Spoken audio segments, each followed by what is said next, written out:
Hi hello അസ്സാം വലൈക്കും നമസ്കാരം. പുതിയൊരു വീഡിയോയിലേക്ക് എല്ലാ മുത്തുമണികൾക്ക് സ്വാഗതം. ഇന്ന് വന്നിട്ടുള്ള കഥ എന്താണെന്ന് വെച്ചാല് മസ്റൂറ ഫാത്തിമ നാലാമതും കിട്ടിയെന്ന് പറഞ്ഞിട്ട് ഒത്തിരി പേര് കമന്റ് ആയിട്ടും പേഴ്സണൽ ആയിട്ടും വന്നിട്ട് പറയുന്നത്, ആരിഫാത്ത എന്താ നിങ്ങളൊന്നും മിണ്ടാത്തത്, നിങ്ങൾ അറിഞ്ഞില്ലേ?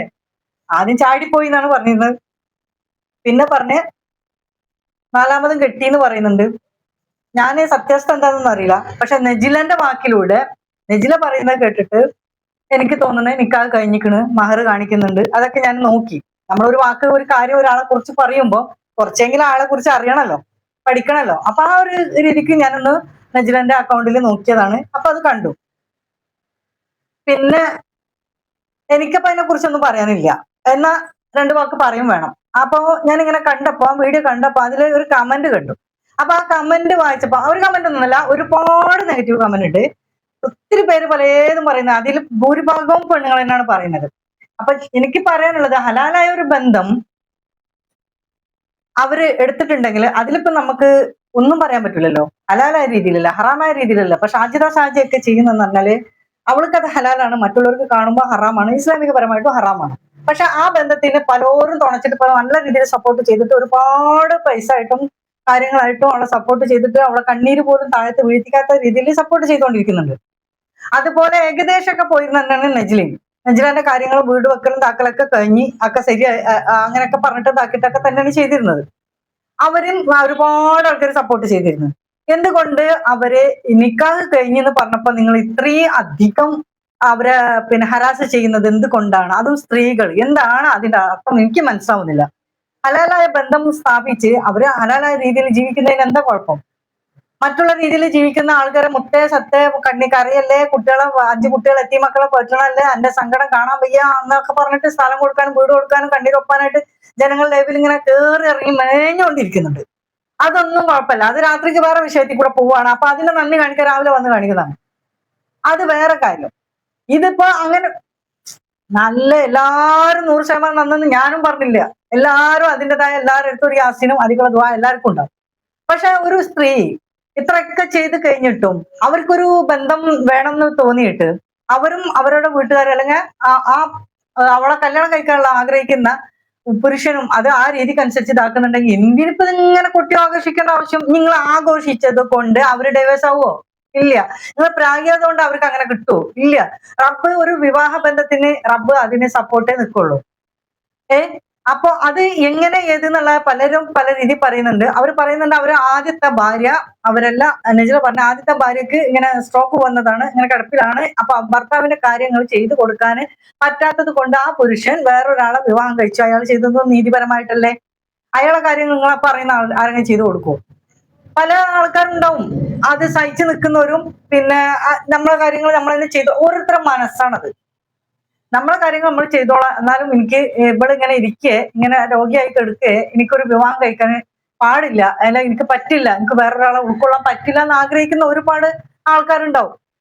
അപ്പൊ ആ ആളെ പോലെ ആവണം എന്നില്ല ഈ ആൾക്ക് ചിലപ്പോൾ മാനസികമായിട്ട് സപ്പോർട്ട് കിട്ടേണ്ട ആവശ്യം ഉണ്ടാവും, ശാരീരികമായിട്ട് സപ്പോർട്ട് കിട്ടേണ്ട ആവശ്യം ഉണ്ടാവും. അങ്ങനെയുള്ള ഒരു സംഭവത്തിന് ആ ആള് കല്യാണം കഴിച്ചതായിരിക്കാം. അപ്പൊ അത് ഹലാലാക്കി എടുത്തത് കൊണ്ട് എന്താണ് തെറ്റ്? അത് ഇയാള് ഇങ്ങനെ കല്യാണം കഴിച്ചിട്ടില്ലെങ്കിൽ അയാൾ പല പല സ്ത്രീകളായിട്ടുള്ള ബന്ധത്തിൽ കൂടെ അയാളുടെ ജീവിതം അങ്ങനെ താറുമാറായി പോകില്ലേ? എന്തായാലും ഒരു സ്ത്രീനെ ആഗ്രഹിക്കുന്ന പുരുഷനാണെങ്കിൽ ഈ ബന്ധം അല്ലെങ്കിൽ വേറെ രീതി കൂടെയെങ്കിലും ഒരു സ്ത്രീയുടെ അടുത്ത് പോകില്ലേ? അത് നമുക്ക് ആർക്ക് തടയാൻ പറ്റുമോ?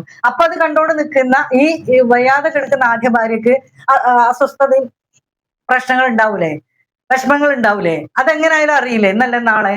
അതിലും നല്ലത് നല്ല കാര്യമായിട്ട് ഒരു ഹലാലായ ഒരു ബന്ധത്തിൽ കൂടെ ഇങ്ങനെയുള്ള ഒരു സ്ത്രീനെ, കുറച്ച് മക്കളുണ്ട്, 2-3 മക്കളുണ്ട്, ഇതേപോലെ നമ്മളൊരു മോനെയും അവരെ മക്കളായിട്ട് നോക്കാനും വേണ്ടിയിട്ട് വരുന്നുണ്ടെങ്കിൽ അതല്ലേ ഞാനും നോക്കിക്കോളാം നിന്നെന്നൊക്കെ പറയുന്നുണ്ട്. ഏതെന്ന് എനിക്ക് അറിയില്ല, അതൊന്നും ഞാനൊന്നും പറയുന്നില്ല. 100% നജ്ലിന്റെ ഭാഗവും നമ്മൾക്കൊന്നും പറയുന്നില്ല. പക്ഷെ കണ്ടോടത്തോളം കേട്ടോടത്തോളം ഒന്നുകൊണ്ട് പറഞ്ഞെന്ന് മാത്രമേ ഉള്ളൂ എല്ലാവരും ചോദിച്ചപ്പോ. ഇതിൽ വന്നിട്ടുള്ള ആ ഒരു കമന്റ് ഇല്ലേ, ആ കമന്റ് ഞാനൊന്ന് വായിക്കാം. നജിലാന്റെ അക്കൗണ്ടിൽ നിന്നാണ് കേട്ടോ, ഞാൻ കണ്ടപ്പോ ഇത് നിർത്തുന്നുള്ളൂ. ഫസ്റ്റ് ഒക്കെ വീഡിയോ കാണുമ്പോൾ വല്ലാത്ത സങ്കടമായിരുന്നു, പക്ഷെ ഇപ്പോൾ നിങ്ങളോട് വെറുപ്പ് വന്നുപോയി. ആ ബീൻ പറഞ്ഞില്ലായിരുന്നെങ്കിൽ നിങ്ങളെ കളവ് ഒന്നും കണ്ടു പിടിക്കില്ലായിരുന്നു. നിങ്ങൾക്ക് 3 പൊന്നുമക്കളില്ലേ? അതിന്റെ ഭാവി ഓർത്തെങ്കിലും വേറെ ഒരാളെ വീണ്ടും ജീവിതത്തിൽ കൂട്ടുമോ? മക്കൾക്ക് വേണ്ടി ജീവിച്ചൂടെ? വെറുതെ അല്ല നിങ്ങൾ ഷാജിദ ഷാജിക്ക് സപ്പോർട്ട് നിന്നത്.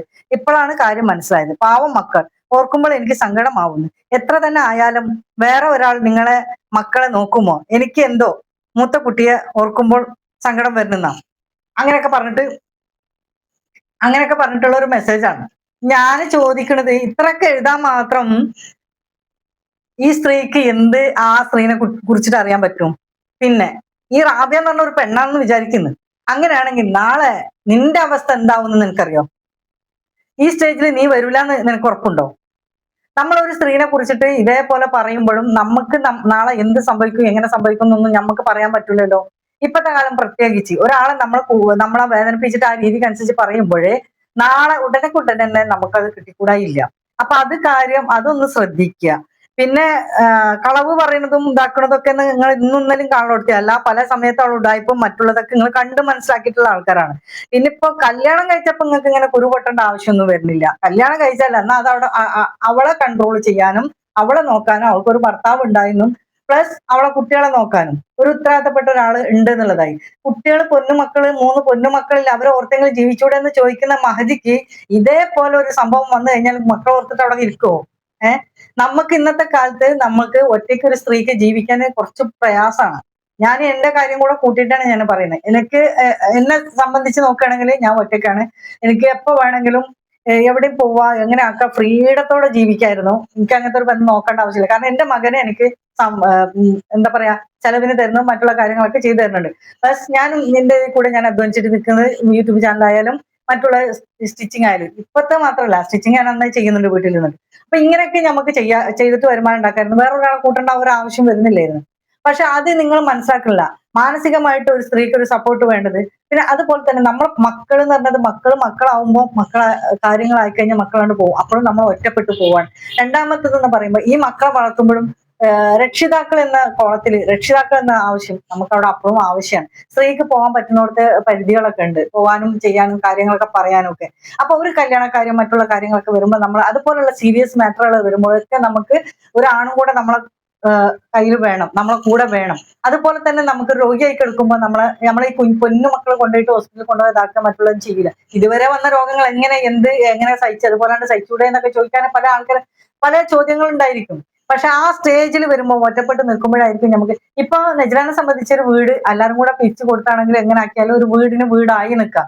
ആ വീടായ സ്ഥിതിക്ക് ഇനി ഒരാണിന്റെ ആവശ്യമാണെന്ന് അവർക്ക് തോന്നിക്കാണും. അവർ ആ ചിന്തയില് എനിക്ക് തെറ്റായിട്ട് തോന്നുന്നില്ല. കാരണം ഈ പറയുന്ന എല്ലാവർക്കും, ഇപ്പൊ കുത്തി പറയുന്ന ആൾക്കാർക്കൊക്കെ അങ്ങനെ ഒരു പെണ്ണ് ഒരു കല്യാണം കഴിച്ചതിന്റെ ശേഷം ഇത്രയും കുരുപൊട്ടേണ്ട ആവശ്യം എന്താണെന്ന് എനിക്ക് മനസ്സിലാവുന്നില്ല. അവര് കല്യാണമെല്ലാം കഴിച്ചോളൂ. അവർ അതുപോലെ പല ഉടായ്പിലും പല രീതിയിലും നിന്നിട്ടുണ്ട്. അതേപോലെ തന്നെ ഇനിയും അങ്ങനെ ജീവിച്ചു പോകണമെങ്കിൽ ഒരു പ്രശ്നം ഉണ്ടാവില്ല. ഇതേപോലെ പല ആൾക്കാരായിട്ടുള്ള ബന്ധങ്ങളിൽ കൂടെ ഹറാമായ രീതിയിൽ കൂടെ അവർ ജീവിച്ചു പോകണം നിങ്ങൾ അറിയോ? അപ്പൊ അങ്ങനെ ജീവിച്ച് അവർ പോവുകയാണെങ്കിൽ നിങ്ങൾക്ക് പ്രശ്നമില്ല. ഒരു ആളെ കല്യാണം കഴിച്ചതാണ് ഇപ്പൊ പ്രശ്നം. അതിനാണ് ഇപ്പൊ കുരു പൊട്ടിക്കൊണ്ടിരിക്കുന്നത്. അവിടെ കൊടുക്കാണ്ട്, ഇവിടെ കൊടുക്കാണ്ട്, ഭാര്യക്ക് ഇത്ര കൊടുക്കാണ്ട്, 15 പവന് കൊടുക്കാണ്ട്, മറ്റേതാക്കാണ്ട്, ഉമ്മയും ബാപ്പയും പറഞ്ഞു. എന്തിനാണ് അവരുടെ തലയിൽ ഇങ്ങനെ ഇതിട്ടേണ്ട ആവശ്യം? അതൊക്കെ അവർ ഫാമിലി മാറ്റർ അല്ലേ. ഇപ്പൊ എല്ലാ കാര്യങ്ങളും ഇതിൽ വന്നിട്ട് പറയലെന്നാണ്. അതന്നെയാണ് ഇപ്പൊ യൂട്യൂബിന്റെ എന്താ പറയാ ചാനലിൽ ഇത്രയും വൈറൽ ഓരോരുത്തരാവുന്നതും. എന്താ അവളെ വീട്ടിൽ ആര് പാളി നോക്കിയെന്നും, ഇവിടെ ആര് കക്കൂസിൽ വന്നെന്നും, അവളെ മാറ ആര് തുറന്നെന്നും, ഇവിടെ പാവാട ആര് പൊക്കിയെന്നും, ഇതൊക്കെ തന്നെയാണ് ഇപ്പൊ ഇവിടെ വന്ന് പറയുന്നത്. അല്ലാതെ ക്ലാരിറ്റി ഉള്ള ഒരു കാര്യങ്ങളോ അല്ലെങ്കിൽ ജനങ്ങൾക്ക് ഉപകാരപ്പെടുന്ന എന്തെങ്കിലും ഒരു മോട്ടിവേഷൻ ആയിട്ടുള്ള വാക്കുകളോ അല്ലെങ്കിൽ അങ്ങനെയുള്ള ഒരു വീഡിയോസോ ആരിപ്പോ പറഞ്ഞില്ല. ഈ പറയുന്ന ഫാമിലിയും ഒക്കെ കണക്കന്നെ. അത് വന്നിട്ടും പറഞ്ഞ ഇന്ന് നേരം വരെ പറഞ്ഞിട്ടുള്ളത് ആരാന്റെ തെറ്റുകുറ്റങ്ങളല്ലേ കണ്ട് വേറെ ഒന്നും അവിടെ പറഞ്ഞിട്ടില്ലല്ലോ. അപ്പുറത്തുള്ളവരെ കാര്യങ്ങളല്ലേ കണ്ട് വേറെ ഒന്നും അവിടെ കൊടുത്തിട്ടില്ലല്ലോ ആൾക്കാർക്ക് മോട്ടിവേഷൻ ആയിട്ട്. അപ്പൊ അത് കേൾക്കാനായിട്ട് രസം പിടിച്ചിട്ട് വരുന്നത് ഒരാളെ ഇബത്തും നന്മത്തും പറഞ്ഞിട്ടും കഫം തന്നിട്ടും അപ്പൊ ചോദിക്കും ജി തന്നിട്ട് ചേച്ചി പറഞ്ഞിട്ട് ഞാൻ പറഞ്ഞിട്ടുണ്ട്, ഞാൻ പറഞ്ഞില്ലേ. അതായത് കാരണം തന്നെയാണ് നമുക്കത് പറ്റാത്ത കാരണം തന്നെ നമ്മൾ ഇതിലേക്ക് മാറിയിരിക്കുന്നത്. പക്ഷെ ഈ വാക്കുകൾ കുറച്ച് ആൾക്കാർ ഇങ്ങനെ വന്ന് പറഞ്ഞപ്പോൾ ഞാൻ ഇങ്ങനെ പറഞ്ഞെന്ന് മാത്രമേ ഉള്ളൂ. അത് പറയേണ്ട അവകാശം എനിക്കുണ്ടെന്ന് എനിക്കും തോന്നി. കാരണം ഞാൻ നജ്ലാനെ പറ്റിയിട്ട് പലവട്ടം പറഞ്ഞിട്ടുമുണ്ട്. അതുപോലെ തന്നെ നജ്ലാനെ ഞാൻ ഒരു റീസെല്ലിംഗ് ഗ്രൂപ്പിൽ ഞാൻ ആഡ് ചെയ്തിരുന്നു. കാരണം അവരുടെ അവസ്ഥ നമ്മളെ പോലത്തെ അല്ല എന്ന് വിചാരിച്ചിട്ട് അതിനെന്തെങ്കിലും അവർക്ക് ആയിക്കോട്ടെ. പക്ഷെ ആ സ്പോട്ടിൽ തന്നെ നജ്ല അതിന് ചാടി പോവുക ചെയ്തത്. അതായത് അതിന് ലെഫ്റ്റ് അടിച്ച് പോയി. അപ്പോ അവർക്ക് അതിന്റെ ആവശ്യമില്ല എന്നുള്ളത് മനസ്സിലായി. അപ്പം അവര് എവിടം വരെ നമ്മളെക്കാളും വലിയ പിന്നെ ടീമാണ്, അവർക്ക് ഇതിന്റെ ഒന്നും നക്കാപ്പിച്ച് മേടിച്ചിട്ട് ജീവിക്കേണ്ട ആവശ്യമൊന്നുമില്ല എന്നുള്ളത് ആദ്യം തന്നെ മനസ്സിലായി. അല്ല പോകുമ്പോ ആരും മര്യാദകൾ ഉണ്ടാവുമല്ലോ, പറഞ്ഞിട്ട് പോവാ. ഞാൻ ആദ്യം ചേർത്തപ്പോൾ തന്നെ ഞാൻ പറഞ്ഞിട്ടുണ്ട്, നിങ്ങൾ പെർമിഷൻ മേടിക്കാതാണ് ഞാൻ ചേർത്തിട്ടുള്ളത്, അപ്പൊ അതുകൊണ്ട് ഇഷ്ടമില്ലാത്തവർക്ക് പോവാന്ന് പറഞ്ഞിട്ടുണ്ട്. പക്ഷെ പോകുമ്പോണ്ടല്ല അങ്ങനെ ഒരു കാര്യം പറയാം. അപ്പൊ അതും ഉണ്ടായിട്ടില്ല. ഇവിടെ ഇപ്പോ ആരും കൊമ്പത്ത്, എല്ലാവർക്കും ഉള്ള സാധനങ്ങൾ തന്നെയാണ് എല്ലാ പെണ്ണുങ്ങൾക്കുള്ളത്. എക്സ്ട്രാ ആയിട്ട് വേറെ ഒന്നും ഫിറ്റ് ചെയ്തിട്ട് നമുക്ക് കൊടുത്തിട്ടൊന്നുമില്ല. അപ്പൊ അതുകൊണ്ട് പിന്നെ ബാക്കിയുള്ള സാമർത്ഥ്യം, തീട്ട സാമർത്ഥ്യം ഉണ്ട്, ഉടായ്പ സാമർത്ഥ്യം ഉണ്ട്, നല്ല സാമർത്ഥ്യം ഉണ്ട്. അപ്പൊ ഓരോരുത്തരും ഓരോ കൾച്ചറിനനുസരിച്ച് ഞാൻ എന്ന വ്യക്തി എന്താണ്, അതായിരിക്കും ഞാൻ നിങ്ങളോട് പ്രവർത്തിക്കുന്നതും പറയുന്നതും കാണിക്കുന്നതും, അപ്പൊ എന്റെ വാക്കിലൂടെ വരുന്നതും. അപ്പൊ ആ ഒരു വ്യക്തിനെ നിങ്ങൾ മാറ്റാൻ ശ്രമിച്ചാൽ ആവില്ല. ആ വ്യക്തിന്റെ രീതിക്ക് അനുസരിച്ച് ജീവിക്കുക. അത് ഏത് ആൾക്കാരായാലും ശരി. ചിലപ്പോ താൽക്കാലികമായിട്ട് മറ്റുള്ളവരുടെ മുന്നിൽ കാണാൻ വേണ്ടിയിട്ട് നാടകം അഭിനയിച്ചെന്ന് വരാം. ജസ്റ്റ് ഒരു മാസം അല്ലെങ്കിൽ ഒരാഴ്ച അങ്ങനെയൊക്കെയുള്ള കുറച്ച് ദിവസങ്ങൾ, അത് കഴിഞ്ഞാൽ അവർ നാച്ചുറലിലേക്ക് അവർ വരുന്നുകൊണ്ടിരിക്കും. എന്തിനാ ഇപ്പൊ അതിന്റെ ആവശ്യം, കയറേണ്ട ആവശ്യം എന്താണ്? എന്തിനാണ് ഇപ്പൊ ഇങ്ങനെയൊക്കെ കഷ്ടപ്പെട്ടിട്ട് കമന്റ് വിട്ടിട്ട് ചീറി പൊളിച്ചിട്ട് നടക്കേണ്ട ആവശ്യം? നിങ്ങൾ എത്ര ചീറി പൊളിച്ചു കഴിഞ്ഞാലും എന്താണ്, എലി എത്ര കരഞ്ഞാലും പൂച്ച കടിവിട്ടിട്ട് വേണ്ടേ എലിക്ക് പോവാന് എന്ന് പറഞ്ഞ മാതിരി, നമ്മൾ എത്ര കരഞ്ഞിട്ടും നമ്മൾ എത്ര സങ്കടപ്പെട്ടിട്ടും നമ്മൾ ഇങ്ങനെ പറഞ്ഞിട്ടും ഒരു കാര്യമില്ലേ. അവർക്കും കൂടെ തോന്നണല്ലോ. അപ്പൊ അവർക്ക് തോന്നണ ജീവിതം അവർ ജീവിച്ചേ നടക്കും. പോരാത്തതിന് നിങ്ങൾ പറയുന്നതിനനുസരിച്ച് അത്രയും ഷോർട്ട് വീഡിയോ ആയിട്ടും മറ്റേ വീഡിയോ ആയിട്ടും മറ്റേ വീഡിയോ ആയിട്ടും ജനങ്ങളുടെ മുന്നിൽ അവർ കാണിക്കുകയും ചെയ്യും, അവർ റീച്ച് ആവുകയും ചെയ്യും. അത്രേ ഉള്ളൂ. അപ്പൊ ഇതുകൊണ്ടൊക്കെ എന്ന് പറഞ്ഞാൽ ഞാൻ പറഞ്ഞത് ഹലാലായ ബന്ധം ആരെന്നെ ഉണ്ടാക്കുകയാണെങ്കിലും ഞാൻ അതിന് സപ്പോർട്ട് നിൽക്കുള്ളൂ. അത് ഏത് എങ്ങനത്തെ ആളായാലും അവിടെ ഉറച്ചു നിൽക്കുക, അതാ വേണ്ടത്. ഒന്നും രണ്ടും മൂന്നും നാലും അഞ്ചും ഒക്കെ പോവാത്ത രീതിയിൽ നാലിലെങ്കിലും ഉറച്ചു നിൽക്കേണ്ട അതാ വേണ്ടത്. കാരണം 4 വരെ പോയത് സാമർത്ഥ്യം, എങ്ങനത്തെ സാമർത്ഥ്യം എന്നുള്ളത് നമുക്ക് മനസ്സിലാവും. കാരണം ഒരു ആള് ഒരു കല്യാണം കഴിച്ചാല് പറ്റാഞ്ഞിട്ട് പോന്നു നിൽക്കുക, രണ്ടാമത്തെ കല്യാണത്തിനും മൂന്നാമത്തെ കല്യാണത്തിനും അങ്ങനെ നാലാമത്തെ കല്യാണത്തിനും എന്നൊക്കെ പറയുമ്പോൾ അങ്ങനെ ആകെ വരുമ്പോൾ നമ്മളതായിട്ടുള്ള പ്രശ്നങ്ങൾ നമുക്ക് തന്നെ ഉണ്ടായതുകൊണ്ടാണ് മറ്റുള്ളവർക്ക് നമ്മളെ ഉൾക്കൊള്ളാൻ പറ്റാത്തത് എന്നുള്ളത്, അല്ലെ നമ്മളെടുത്താണ് ഇതിലെല്ലാ പിന്നെ പ്രശ്നങ്ങൾ കേൾക്കുന്നത് എന്നുള്ളത് നമുക്ക് ആർക്കും പറയാതെ തന്നെ മനസ്സിലാക്കാൻ പറ്റുന്ന ഒരു കാര്യമാണ്. അപ്പൊ എനിക്ക് പറയാനുള്ളത് ഈ റാബിയാനോട്, റാബിയ ഒരു കാര്യം ശ്രദ്ധിക്കുക. രസത്തിന് നമുക്ക് മറ്റുള്ളവരെ വേദനിപ്പിക്കാനും പറയാനൊക്കെ എളുപ്പമായിരിക്കും, അല്ല എഴുതി വിടാനൊക്കെ എളുപ്പമായിരിക്കും, സുഖിക്കാനും നല്ല രസമായിരിക്കും, അതിന് കുറെ ലൈക്കുകളും കിട്ടിയേക്കാരും. പക്ഷെ ചിന്തിക്കേണ്ട കാര്യമുണ്ട്. കാരണം ഈ സ്റ്റേജിൽ നാളെ ഞാൻ വന്നു കഴിഞ്ഞാൽ എന്റെ അവസ്ഥ എന്തായിരിക്കും? ഒരു ഒറ്റയ്ക്കൊരു രക്ഷിതാവിന് മക്കളെ പോറ്റാൻ കുറച്ച് ബുദ്ധിമുട്ടാണ്, പ്രത്യേകിച്ച് സാധാരണക്കാർക്ക്. നമുക്ക് പല പ്രശ്നങ്ങൾ വരുമ്പോൾ തളർന്നിരിക്കുമ്പോൾ ഒന്ന് അത്താണിയായിട്ട് ഒന്ന് സംസാരിക്കാൻ, കുറെ വാരി തരാനൊന്നും ഒരു തരാനൊന്നല്ല ഒരു കല്യാണം രണ്ടാമത്തെ മൂന്നാമത്തെ ഒക്കെ ആൾക്കാർ കഴിച്ചു പോകുന്നത്. അവർക്ക് ഒരു മാനസികമായിട്ട് ചിലപ്പം ഒരു സപ്പോർട്ടിന് വേണ്ടിയിട്ടായിരിക്കും. അപ്പോ പിന്നെ അതുപോലെ നമ്മൾ തെറ്റായിട്ട് വേറെ രീതിക്ക് പോവാതിരിക്കാൻ വേണ്ടിയിട്ടായിരിക്കും. അപ്പൊ എല്ലാം നല്ലതിനാണെന്ന് മാത്രം ചിന്തിക്കുക. അങ്ങനെയുള്ള ഒരു കാര്യം ഹൈറായിട്ട് നടക്കട്ടെ, അവർക്ക് പിന്നെ ഇനിയും തുടർന്ന് നല്ല രീതിയിൽ ജീവിക്കാൻ കഴിയട്ടെ. അതിൽ തന്നെ ഉറച്ചു നിന്നിട്ട് ഇനി മരണം വരെ അവര് നല്ല രീതിയിൽ ജീവിക്കട്ടെ. അതാണ് എനിക്ക് പറയാനുള്ളത് കേട്ടോ. അപ്പൊ എന്തായാലും നിങ്ങളെ അഭിപ്രായം എന്താണെന്ന് വെച്ചാൽ പറയാ. ഓക്കെ, അസ്സാം വലൈക്കും.